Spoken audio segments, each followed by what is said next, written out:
چطورید بچه‌ها؟ به کانال خودتون خوش اومدید. امروز با هم دیگه می‌خوایم آلبوم پترسن از توری لینز رو تحلیل و بررسی کنیم. لایک و سابسکرایب و کامنت یادتون نره. بدون معطلی بریم سراغ این ویدیو. تولدم نمی‌کنم شمع رو فوت می‌کنم ایزا رو دود شده کیفمو کوک سک میرم بالا گرم بشه سرمایتون. دیستار پترسن یا توری لینز یه رپر کاناداییه که به خاطر شلیک سرلنگارانه با تفنگ به پای چپ مگان تی استالیون سال 2022 به زندان افتاد. توری لینز به خاطر 3 تا اتهام به زندان افتاد. اتهام اولش شلیک به پای چپ مگان تی استالیون بود. اتهام دومش حمل اسلحه نیمه اتوماتیکه و اتهام سومش حمل اسلحه پر و ثبت نشده یعنی غیرقانونیه. که توری لینز به خاطر این 3 تا اتهام تو دادگاه مجرم شناخته شده و باید بین 10 تا 13 سال تو زندان باشه. داستان شلیکش به پای مگان تی استالیون هم از این قراره که یه روز با مگان تی استالیون تو ماشین بودن و با هم بحثشون میشه و توری لینز به پای مگان تی استالیون شلیک میکنه. که خود مگان تی استالیون تو دادگاه گفته میخواسته از من سوء استفاده جنسی بکنه ولی من حرفشو گوش نکردم، به خاطر همین به پای من شلیک کرد. ولی خود توری میگه که این شلیک اتفاقی بود و عمدن به پا شلیک نکرده. کاور این آلبوم یه عکس از توریه که داخل زندان گرفته شده. این آلبوم 20 تا ترک داره و اکثر ترکاش تو فضای غمگین و ناراحت کننده است. توری لینز یه کار جالبی تو این آلبوم کرده، اونم اینه که اومده با اعضای خانواده‌اش فیت داده. یعنی با خواهرها و برادرها و باباش. و جالب اینجاست که همه ورساشو از پشت تلفن توی زندان رکورد کرده. که این حرکت خودش یه انقلاب و نوآوریه. ترک اول اینترو. توی اینترو از اتفاقاتی که توی این 2-3 ساله واسش افتاده و جریان دستگیریش میگه، از دروغایی که رسانه‌ها بعد از دستگیریش گفتن میگه، از صدای توپاک وقتی که اونم به زندان افتاده بود استفاده میکنه. میگه که به خدا من بیگناهم. میگه با اینکه توی زندانم پول و ثروت و ماشین دارم. ترک دوم فریمی با همکاری جک کوین. فریمی یعنی منو آزاد کنید. این ترک غمگینه و توری در مورد وضعیت خودش تو زندان میگه. میگه خیلی سخته تو زندان بودن، مجبوری با هر کسی دهن به دهن بشی. میگه زندان استرس داره، شبای وحشتناکی داره. میگه یه بچه و مادر بچه دارم که باید پیش اونا باشم، یکی بیاد منو آزاد کنه. بیتش هم یه پیانوی غمگین داره. ترک سوم اسنیز رانگ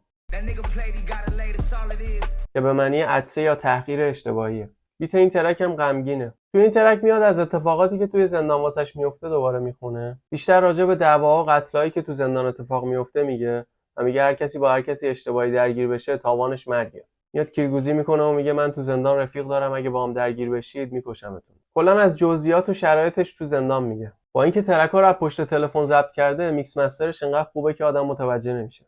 ترک چهارم وایت لایتنینگ به معنی رعد و برق سفیده که یه برند تکیلاست. این ترک به سبک آرنبی و چیله و خیلی شبیه ترک‌های پارتی نکستوره که هر جفت رپرها کانادایی‌ان. تو این ترک در مورد خیانت دوست دخترش به رفیقش در حالی که توی زندانه میگه. با تکیلا مست کرده و ناراحت از اتفاقایی که واسش افتاده. میگه با هر کلمه‌ای که می‌نویسم دارم آتیش میگیرم، خودکارم مثل تکیلاست، داره وجودمو میسوزونه. ترک پنجم Guide Me to the Storm با همکاری پدرش سانستار و پال مکی. بیتش سمپل شده و یه صدای دعا رو به صورت لوپ پخش میکنه. این ترک به معنی اینه که خدای من توی طوفان گیر افتادم و راهمو گم کردم، منو راهنمایی کن. فضای این ترک بیشتر حماسیه. تو جریان دادگاه توری دوست دختر سابقش ایگی آزالیا یه نامه مینویسه و در حمایت از اون به دادگاه میفرسته.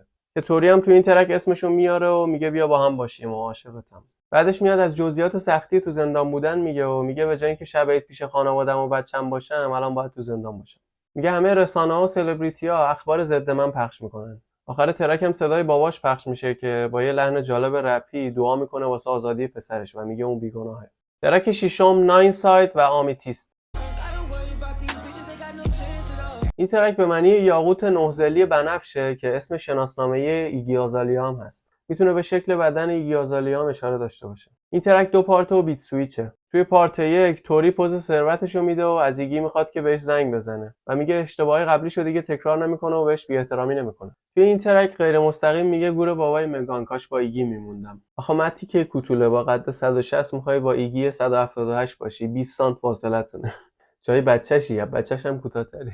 توی پارت دوم هم خیلی ملودیک و خفن میاد واسه ایگی عاشقانه میخونه و میگه وقتی از زندان اومدم بیرون میام پیشت. کلا توری لینز تو این آلبوم به چند نفری ابراز علاقه کرده. با قد کوتاهش خوش اشتهام است. ترک هفتم ماوا اینترلود و لانچ تری با همکاری مکس بی. ماوا یه نوع غذای هندیه و لانچ تری هم به معنی سینی غذاست. اول این ترک از صدای دوستش مکس بی استفاده شده که واسش آرزوی آزادی میکنه و میگه وقتی اومدی بیرون با هم دیگه جشن میگیریم. این ترک بیت خوبی داره که وایبش باحال و پر انرژیه که آدمو بلند میکنه. خود توری هم تو این ترک یه فلوی گنگ و ناب داره. تو این ترک میگه بذار دشمنان بدونن من قوی‌تر از قبل برگشتم. میگه از توی سلولم الان بیشتر از قبلا پول در میارم. توی کاراستش هم میگه این یه مدت حبسی که واسم بریدن مثل حرکات کششیه و قوی‌تر از قبل برمیگردم. میاد به مگان میگه وقتی بیام بیرون دیگه اون آدم سابق نیستم و دخلتو میارم. میگه با رکورد کردن از پشت تلفن تو زندان یه انقلاب کردم تو رپ. اینو واقعا راست میگه. خودم اول باورم نمیشد، وقتی ویدیوشو دیدم فهمیدم. آخر این ترک هم یه خواننده دیگه میگه فری توری که یعنی توری رو آزاد کنید. ترک هشتم سیلور مون با همکاری کینگ میدلس و دیوو. این ترک به معنی ملوان ماهه که یه شخصیت کارتونیه که لباس ملوانی میپوشه و خیلی زیباست. این ترک عاشقانه است و توری با صدای ملودیک خودش ترک رو خفن کرده. در مورد خیانت دوست دخترش صحبت میکنه که فکر کنم با مگانه که بعد از توری با رپر پاردیسون فونتین رفته تو رابطه. ترک نهم Verdict Day Lawyer Fees Interlude که به معنی روز محاکمه و هزینه‌های وکیله. این ترک با سمپل صدای توپاک که تو زندان بوده شروع میشه که کلا میگه دشمنام الکی توطئه کردن که منو بندازن زندان. این ترک بیت باحالی داره که سمپل شده. میگه روز محاکمه تو همه اتهاماتم مجرم شناخته شدم. میگه وکیلم دادگاهو ترک کرد و اونو خریده بودن که من بیافتم زندان. میگه به قاضی اندازه 10 سال حبس من پول دادن. توری لنز تو این داستان خیلی بیپول شده بود و نیاز مالی داشت. از اون طرف کریس براون هم بهش خیلی کمک کرد. وکیل اول توری لنز یه زن بود و کریس براون $250,000 بهش پول داد. کل سرمایه توری لنز تا قبل از اینکه بیفته زندان $2 میلیون بوده. بعدش میاد وکیلشو عوض میکنه و وکیل دومش $900,000 ازش پول میخواد و توری وکیل دومیه رو قبول نکرده و افتاده زندان. خودش تو این ترک میگه که به خاطر یه شلیک اتفاقی من باید این همه پول بدم. ترک دهم Lawyer Fees که به معنی هزینه‌های وکیله. توری تو این ترک اشاره میکنه که به پولاش دسترسی نداره. تو ادامه ماجرای دادگاه توری تو این ترک اعلام میکنه که ورشکسته شده و هیچ پولی نداره و به خانواده و دوستاش که ازش پول میخوان میگه صبر کنید من دوباره به وضعیت قبلی برمیگردم. بیت این ترک سبک افروه و یه پیانو غمگین داره. ترک 11 Sleeping and Falling با همکاری یوکو گولد و پال مکی. یوکو گولد داداش توریه. Sleeping and Falling به معنی سر خوردن و زمین افتادنه. تو بیت این ترک هم مثل بقیه ترک‌های آلبوم از یه وکال لوپ استفاده شده. ملودی این ترک هم یه پیانوی غمگینه. تو این ترک هم تو ادامه اتفاقای این 2 سال اخیر میگه انگار حواسم نبوده و سر خوردم افتادم زمین، کل زندگیم به فنا رفته. کلا در مورد جزئیات اتفاقای بعدی که تو زندگیش تو این 2 سال افتاده میگه. ترک 12 چارلی را و ویشینگ ویل با همکاری یوکو گولد. بیت این ترک سویچ میشه و 2 پارته. توی پارت اول داداش توری لنز در مورد آزادی توری لنز صحبت میکنه و خود توری هم در مورد وضعیت خودش توی زندان. ویشینگ ویل به معنی آرزوی خوبه. توی پارت دوم این ترک میگه مثل ستاره از دست رفتم که الان 33 سالشه. آخر ترک هم یه وایس از مادر بچهش میاد که حالشو میپرسه و دلتنگشه. ترک 13 فون سکس اند فیس تایم با همکاری کینگ میدلس.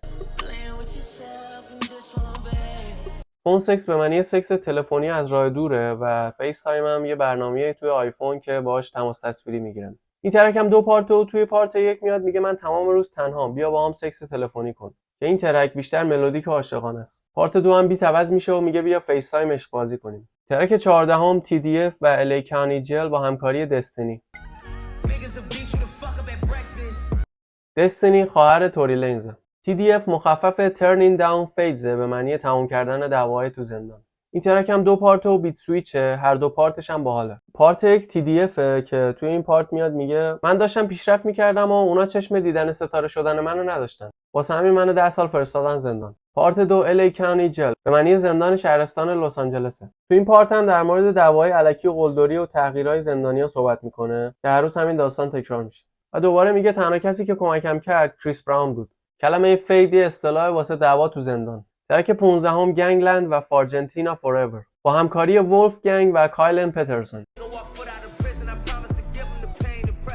ولف گنگ داداش توریه و کایلن پسر توری. این ترک هم گنگ و بیت سویچه. توی پارت اول گنگلند که به معنی باند خلافکاره در مورد درگیری با باندای خلافکار تو زندان میگه. توی پارت 2 هم توری و ولف گنگ رو 2 تا بیت مختلف میخونن که آخرش هم میگه توری خونه است و برمیگرده به خونه. ترک 16 I fucked the lady cop که یعنی من یه زن پلیس رو گاییدم. تو اول این ترک یه زن پلیس میاد ازش میخواد که در موردش آهنگ بخونه. میگه راجع به هر جور دختری خوندیر، باید راجع به ما هم بخونی. این ترک بیت سویچ داره و عاشقانه است و در مورد رابطه و سکس با افسر پلیس میخونه. ترک 17 هم مای شایلا و اسپایس ریلا با همکاری دستینی.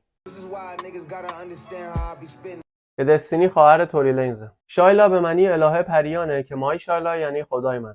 اسپایس ریلا هم مخفف اسم آیس اسپایس و گلوریلاست. دو تا رپر زنن که توری لنز توی این ترک هم بهشون عشق می‌ورزه. این ترک دو پارت و بیت سویچه. توی پارت یک از فلوی درک استفاده میکنه و غیر مستقیم از درک هم تشکر میکنه به خاطر حمایتش تو استوریش. توی این پارت بیشتر به اتهامایی که بهش زدن اعتراض میکنه. مثلا میگه مگان درخواست 5 سال محافظت از خودش رو داده تا توری بهش آسیب نزنه. بعد میگه چی میخواید ازم؟ بچه‌مو که ازم گرفتید، دستتون نبود. اینجا به این نکته جالبی اشاره میکنه و میگه جیزی با دیدی به دخترای مختلف تجاوز کردن و مدرک و شواهدش هم بود، ولی چرا مجرم شناخته نشد؟ اما منو قبل اینکه مدرکی ضدم پیدا کنید و شواهدی داشته باشید گناهکار تشخیص دادید. پارت 2 اسپایس ریلا هم عاشقانه است و جالب از صدای ترامپ هم استفاده شده که در حمایت از توری لنز میگه توری لنز گناهکار نیست و اون زودتر باید آزاد بشه. میگه اون داشته از مگان محافظت میکرده. ترک 18 هم بک اوتساید با همکاری دستینی و کینگ میداس و SOS رپ.